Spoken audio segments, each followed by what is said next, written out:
Good morning, Bucknutters. It is Tuesday, October 20th, 2015. I am Dan Rubin. This is the Bucknuts Morning 5 and Change. We are happy to be joined today by the Dean of Midwest Recruiting, Bill Kerwick. Bill, how are you this fine morning? Very well, Dan. How are you?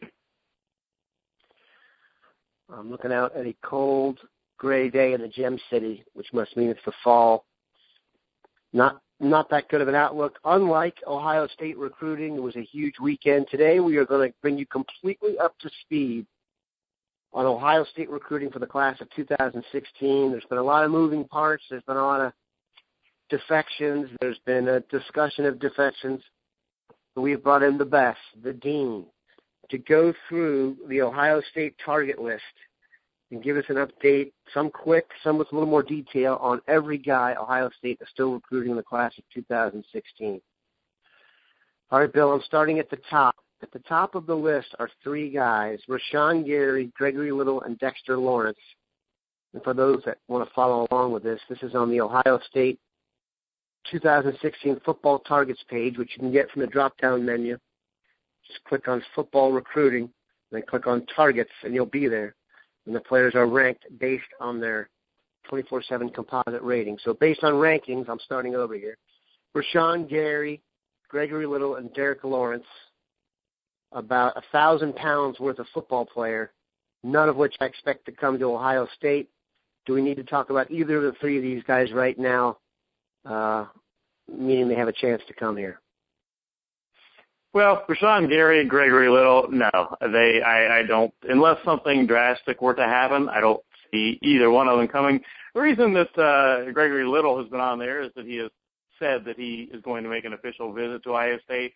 I'll be surprised if that even happens.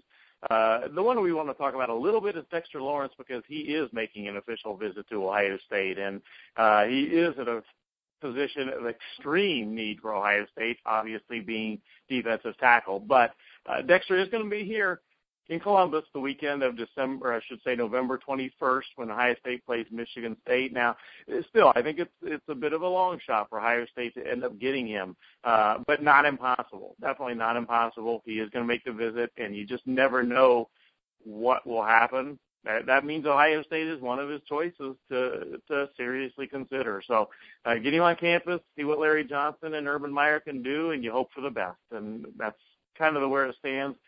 Again, a bit of an uphill battle, but I would absolutely never say that once Urban and Larry Johnson get somebody in front of them on campus that it's impossible.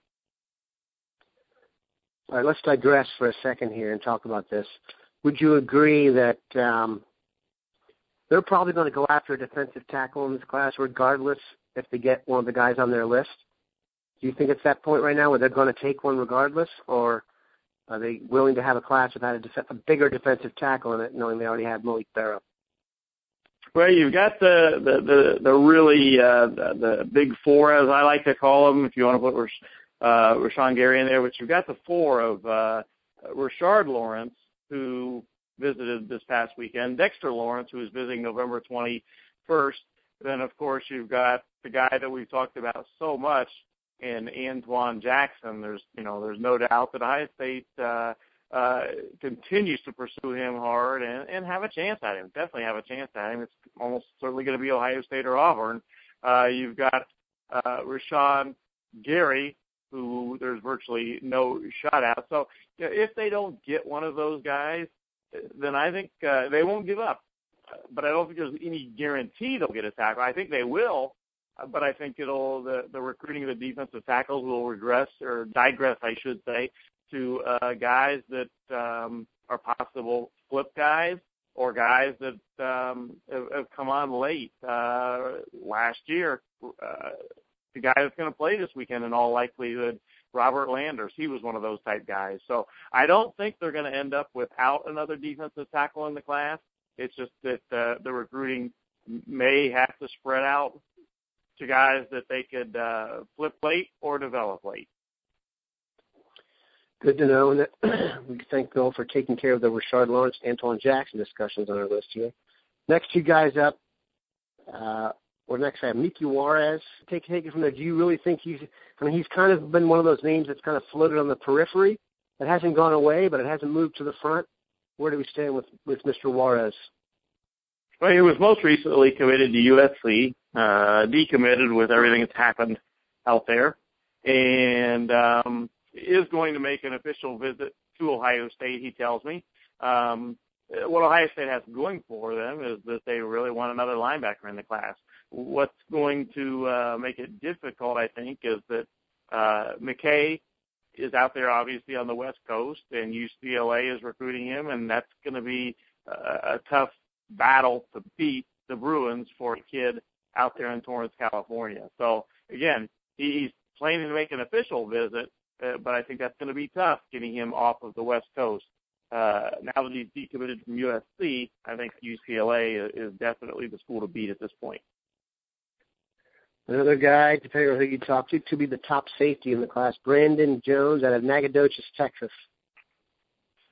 Yeah, the thing that puts Ohio State behind the eight ball for him is that he's more of a homebody, so to speak, and I'll be very surprised if he leaves or goes far from home, I should say. Not impossible, but I think if he does, it's still going to be hard for Ohio State to be the school he picks. Texas A&M, I look to be the favorite there, and if not, I think he'll still tend to stay close to home, but I think it'll be, again, a tough battle for Ohio State to win. By the rankings, Rashard Lawrence would come next. We've already discussed him. The next two guys up are a couple of receivers. You can tell me I'm wrong, but we can – Nate Craig Myers and Devin Duvernay, one out of Florida, one out of Texas. I don't see either one of these guys coming to Ohio State. No, I would agree with you. In the case of Nate Craig Myers, again, it's going to be tough to get him to leave his home state. I will be very surprised if he does. In the case of Duvernay, I think that there's a little bit more chance maybe. He's made an official visit to Ohio State. It went very well, but I think it's going to be hard to get him away from schools in his part of the country. He's from Texas, as well as schools, for instance, like Alabama and Oklahoma.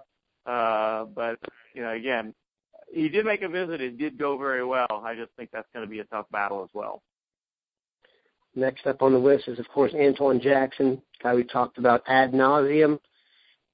I'm not sure how I feel about Antwuan. Very hopeful, but not really sure. Next guy after that, though, is someone we haven't discussed quite as much that's been in the mix a little bit lately, Nigel Warrior. Peachtree Ridge High School in Sewanee, Georgia, the same high school that produced Cam Hayward and Bradley Roby, I believe. So what's the latest on the Warrior? Well, actually, I talked to him last week, and I talked to him last night, as a matter of fact. And he has scheduled an official visit to Ohio State now. That will be the weekend, so to speak, November 22nd, when Michigan State is here in Columbus. He'll make his official visit then. He's a guy that has always told me he's going to make an official visit. And interestingly enough, he's always said he wants to make his first official visit to Ohio State, and that is what he has on the schedule right now. His first official visit is to Ohio State. The three schools that are recruiting him the hardest, he says, interestingly enough, are Ohio State, Oregon, and Florida. But the three schools that he's pretty certain he'll visit, one, of course, is Ohio State. That's a definite. That's scheduled. And then he also says he's going to visit, he's pretty sure that he'll take official visits to Oregon and probably LSU. I think there's a legit shot that Ohio State has at landing Warrior. Ohio State's recruiting him as somebody that could play either safety or cornerback, and pretty much, that fills the need, and that they're recruiting still both safeties and corners. So he's a kid that definitely you want to have on your list as a possibility to end up at Ohio State when all is said and done. Yeah, I don't know why, but I kind of got a vibe on that one, like you just described it. I could see the path towards him coming to Columbus. So a few others here that seem a little further away. We're going to move on to a couple of receivers here, one of whom committed to Miami, Sam Bruce. we've talked about this guy a lot. He goes to St. Thomas Aquinas. He's a teammate of Nicholas Bosa and Trevon Grimes, one of which already committed to the Buckeyes, another of which we hope. With Bruce, let's just attack it this way. He is verbally committed to Miami. I think everyone has seen Al Golden's struggles down there. Is this a case where if Golden stays, Bruce stays, and if Golden moves out, Bruce looks for another opportunity, or there's even a chance he would, decommit if Golden retains his job? Well, I think if, as things stand right now, I should preface this a little bit because Sam Bruce missed his flight back from Ohio State. He made the official visit this past weekend, but unfortunately he missed his flight home. So I did get some information on Sam in the visit this past weekend, but not quite as much as if he had made it home. And I will have more information, by the way. And by the way, I'll this morning on Bucknuts, I'm going to have an update, a piece on Sam Bruce, Nick Bosa, and his official visit to Ohio State this past weekend, and a little on Trevon Grimes as well. I did get some information on the three last night. Bosa did make it home as scheduled from his official visit. It's just that Sam Bruce didn't. But to answer your question, if there is a coaching change at Miami, then that helps Ohio State with Sam Bruce as things stand right now. But of course, a lot would depend on who Miami hired as the head coach. Right now, I still think if Bruce were to flip, the most likely destination is probably Florida.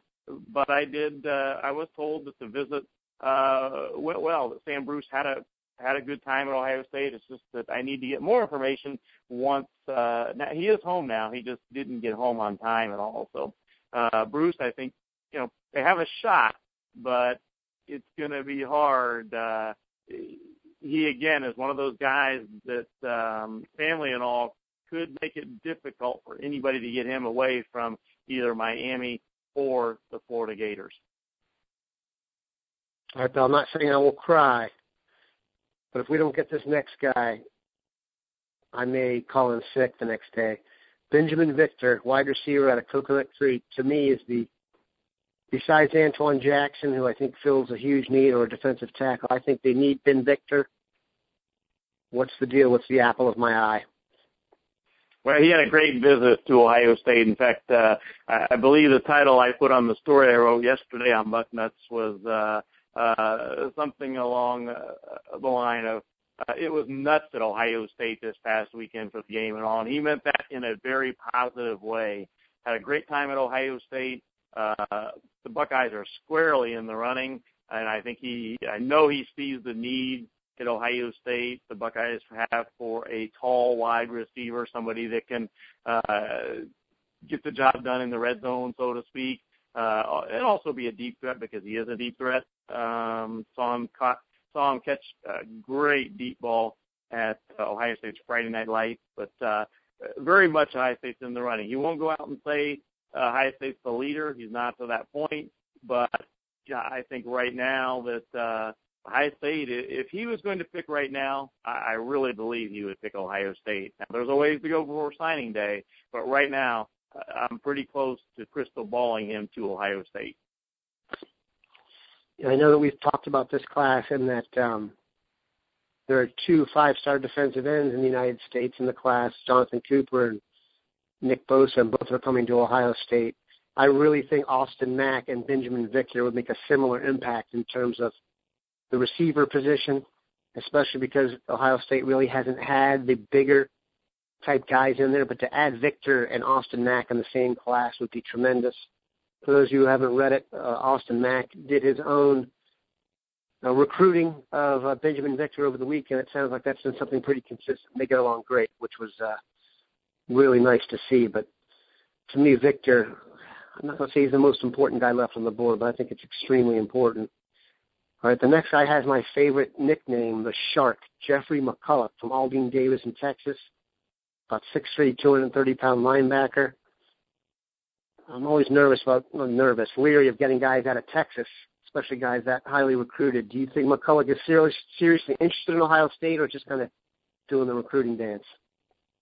I think a lot will depend if they can get much will depend if they can get him on campus. He's He's told me he is going to make an official visit to Ohio State, but last time I spoke to him, which was fairly recently, I just got the feeling that visit may not happen. We'll see, but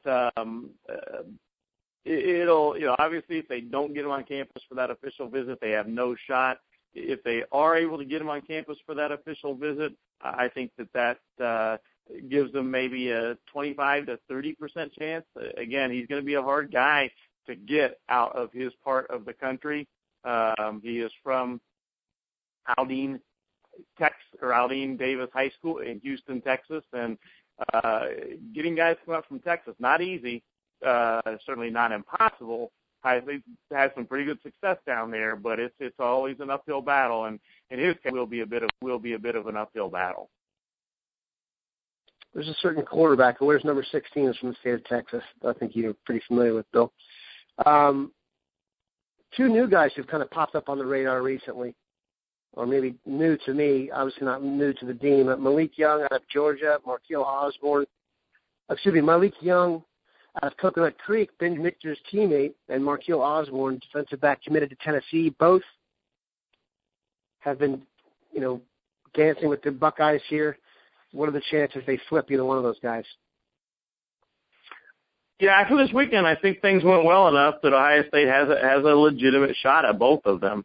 As you mentioned, Dan, Malek Young is from Binjimin Victor's high school, so that helps because Binjimin has been so high on Ohio State for so long. He's a Georgia commitment right now, hasn't flipped, but I think he is very seriously considering Ohio State. I think his eyes were open enough this past weekend that he really likes and is interested in Ohio State and seriously considering. With Auburn, as mentioned, he is a Tennessee commitment. I think the Ohio State visit gave him plenty to think about over the weekend. So those are two guys that, it's going to be interesting the way this defensive back class pans out. There are still so many names on that list, and we haven't even got to one or two yet here that Ohio State could land. And in the end, I think they will get two of their targets, but saying which one or which two right now is very difficult. I'm going to give you the next group of names here, and you can tell me. There's a group of three names here that we've talked about ad nauseum. And at one point in time, I had a vibe all three would be in the class. I have to admit right now I have a vibe all three will not be in the class. One is wide receiver Donnie Corley. The other is athlete Jordan Fuller. And the third is cornerback Damar Hamlin. Looks like Hamlin to be headed to Pitt. Jordan Fuller, I have no idea. Donnie Corley, I still expect to end up at Michigan State. Where am I wrong? Well, I think you're generally right, although I'm a little more optimistic. I have been that things are at least a little closer for Corley than a lot of people believe.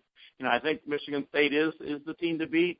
I think it's a very close battle, though, for Corley. I think he's legitimately torn. He likes Ohio State a lot. He likes Urban Meyer a lot.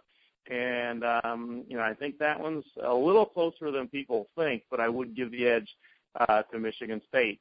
With Hamlin, I agree. I think that right now Pitt has the edge, especially with, Paris Ford, and he wants to go to the same school, and Paris Ford has committed to Pitt.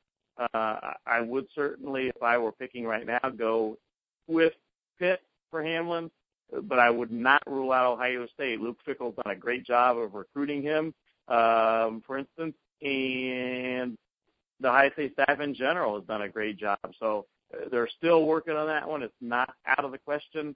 The guy, though, that I think maybe the best shot, and I have for quite some time, is Jordan Fuller.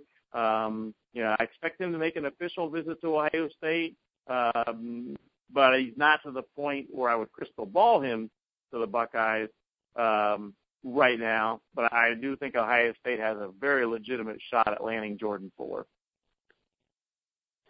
All right, Bill, we've had a complete list there. Are there several other names we've left out that I've left out that you think are seriously right now in the focus of Ohio State? Obviously, there's some musical chairs here and guys commit elsewhere, as we discussed with defensive tackle, some new names can pop up, especially guys already committed elsewhere. But are there any major names we haven't mentioned you think need to be talked about? I think there's one name that we should talk about. Not necessarily. I don't feel necessarily that that he is going to end up at Ohio State, but I certainly think, and he's going to go on the top targets list today, by the way. That is linebacker athlete Daelin Hayes, that will make an official visit to Ohio State. So I think that, like I said, he's going to go on the top targets list today, and certainly a guy that Ohio State has long had an interest in. He was offered very early by Ohio State. He's an outside linebacker type guy from Ann Arbor, Michigan, and is going to make an official visit to Ohio State. As I said, he was a USC commitment, but he decommitted actually October 12th from the Trojans, and he is going to make his official visit to Ohio State the weekend of November 7th, and he's a guy to keep an eye on. Let's say that. I think Notre Dame right now would be the school to beat, but he's somebody that definitely will be added to the top targets list. Ladies and gentlemen, you cannot get a more comprehensive update on Ohio State recruiting anywhere on the earth. That's a fact. We are blessed to have the dean as part of the group. We are thankful he took some time out of his busy morning to share his unique blend of wit and wisdom and insight on all these recruits, Bill. Thanks for taking the time, brother. The sun has come up, so you can do whatever, go for your 9-mile run. That'll come later. It won't be 9 miles, but like I said, I later on this morning here, I'll have something on Bosa's official visit to Ohio State this past weekend, Sam Bruce, and a little bit on Trayvon Grimes. You heard it. He's the hardest working man in recruiting, Bill Kurlick, ladies and gentlemen.